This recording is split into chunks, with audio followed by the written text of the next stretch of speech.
खाटू श्याम बाबा का चमत्कार। जय श्री श्याम दोस्तों, यह कोई काल्पनिक घटना नहीं है, पूर्ण रूप से सत्य घटना है बाबा के चमत्कार की, जो आपके साथ साझा कर रही हूँ। एक व्यक्ति जिसका नाम सक्षम है, पूरी तरह से नास्तिक, कभी मंदिर नहीं जाता और यदि मजबूरी में परिवार वालों के साथ मंदिर जाना भी पड़ता तो वह मंदिर के गेट पर ही खड़ा हो जाता, अंदर मंदिर में नहीं जाता था। परिवार वाले बहुत जिद करते तब वह सिर्फ एक ही बात कहता कि यहाँ तक आ गया हूँ, बहुत है, अगर इनको मुझे अंदर बुलाना है तो पहले इनको मेरी परीक्षाओं से गुजरना होगा, अन्यथा मेरे को यकीन दिलाना होगा कि वास्तव में इनका अस्तित्व इस धरती पर है। सक्षम जानबूझकर मंदिर के पास बैठकर शराब पिया करता था या जानबूझकर शराब पीकर मंदिर में अंदर जाता था, लेकिन मूर्ति के कभी भी दर्शन, भगवान के दर्शन कभी नहीं करता था। यह क्रम लगातार 8 साल तक चलता रहा। परिवार के सदस्यों के साथ वैसे ही मंदिर तक जाना और मंदिर के अंदर नहीं जाना, यही क्रम चलता रहा। परिवार वाले भी सक्षम के इस बर्ताव के कारण बहुत दुखी थे। फिर सक्षम को काम के सिलसिले में घर से दूर शिफ्ट होना पड़ा। वहाँ पर वह अकेला ही रहता था। सुबह के शाम तक नौकरी में रहने के बाद शाम को वह घर आ जाता, खाना बनाकर खाता, पर कभी भूले से भी भगवान का नाम नहीं लेता था। धीरे धीरे काम की अधिकता बढ़ने लग गई। सक्षम पूरी तरह से व्यस्त रहने लग गया। शाम को घर आने के बाद भी वह अक्सर अपने काम में लगा रहता था।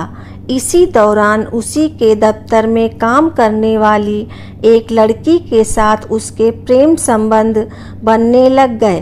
धीरे धीरे वह उन प्रेम संबंध में खोने लग गया। दोनों एक दूसरे का बहुत ख्याल रखते थे।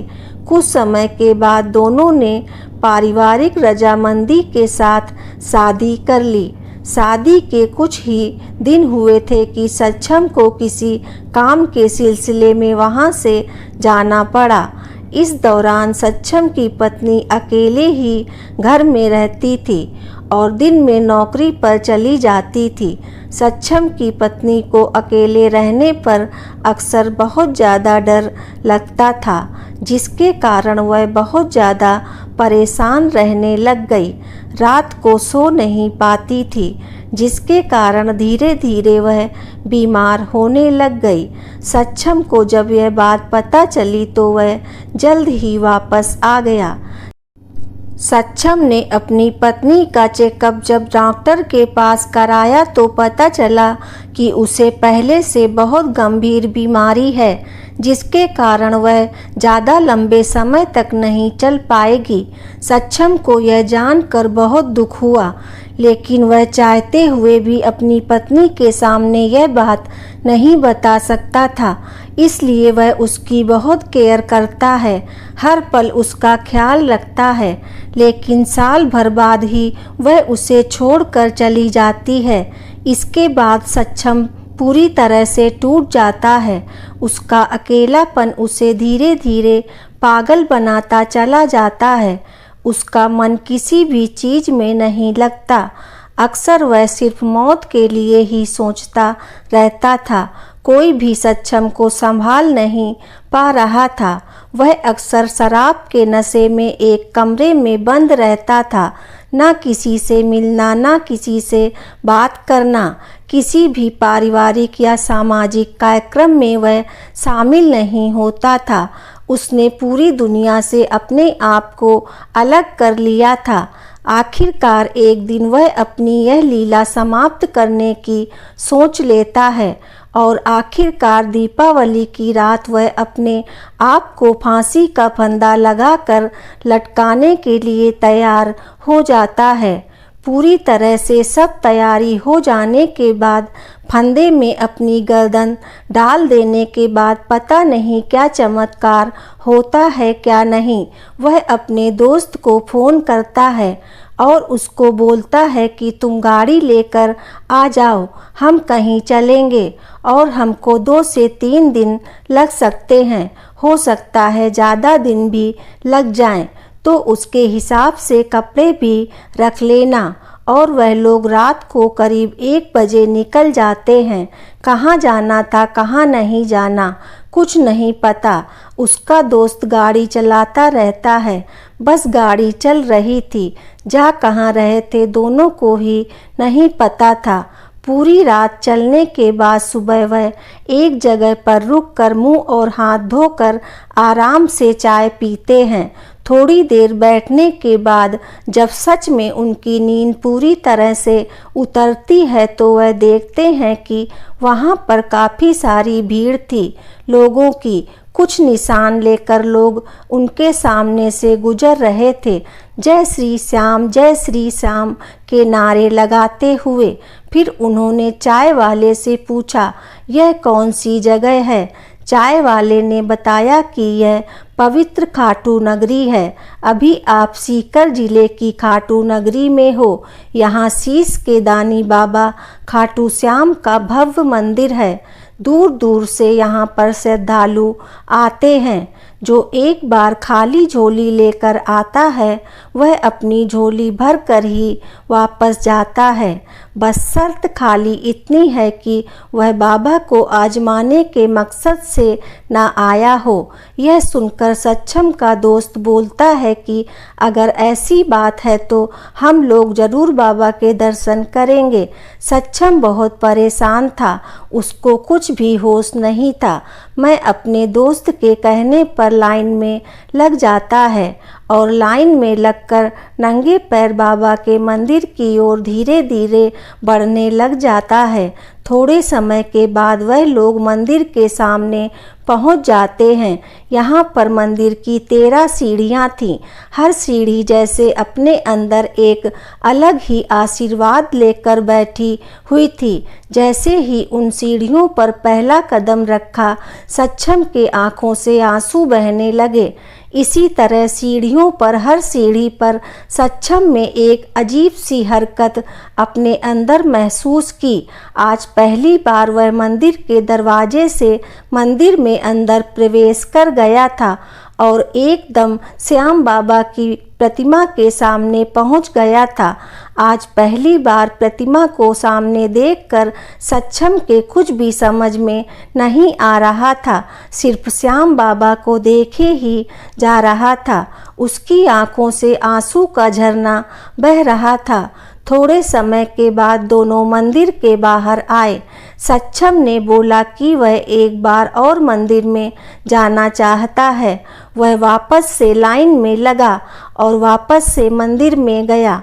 वापस से बाबा के दर्शन किए और इस बार जब वह मंदिर से बाहर आया तो सक्षम पूरी तरह से शांत हो चुका था।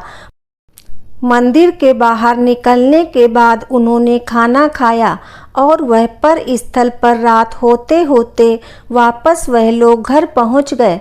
पूरी तरह से थके होने के कारण सक्षम को घर आते ही बहुत गहरी नींद आ गई। अपनी पत्नी के चले जाने के बाद आज पहली बार शायद वह इतनी गहरी नींद सोया था। सुबह जब सक्षम उठा, जैसा कि वह हर रोज करता था, उठते ही शराब पीने लग जाता था।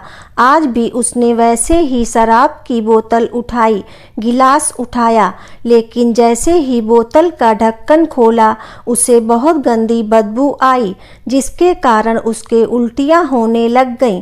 सक्षम समझ नहीं पा रहा था आखिर आज ऐसा क्या हो गया जो शराब की बदबू से ही उसे उल्टी आ रही है।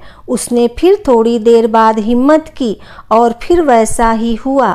आखिरकार सक्षम ने बोतल को एक साइड रख दिया और सोचने लगे आखिर ऐसा क्यों हो रहा है। उसे कुछ समझ में नहीं आया। 4-5 दिन ऐसे ही गुजर गए। धीरे धीरे सक्षम बोतल खोलना तो दूर, बोतल को देखते ही उल्टियां करने लग गया। उसकी शराब पूरी तरह से छूट गई। जिस सक्षम के पास कोई काम नहीं था, उसके पास जगह जगह से कॉल आने लग गए। हर कोई उसके साथ बहुत अच्छे से बात करता। सक्षम का व्यवहार भी काफ़ी हद तक बदल चुका था। अब उसका मन धीरे धीरे काम में भी लगने लग गया था। देखते ही देखते सक्षम इतना व्यस्त हो गया कि उसे ना दिन का पता रहता ना रात का।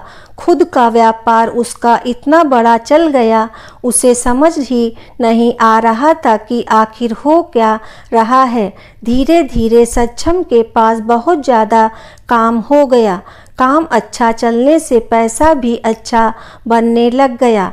हर ऐशो आराम, हर साधन उसके पास बनने लग गए। सक्षम के दिमाग में बैठे बैठे ही एक दिन सारी बातें एक घटनाक्रम के रूप में चलनी शुरू हुई। तब उसे समझ आया कि यह सब सारा चमत्कार श्याम बाबा का किया हुआ है।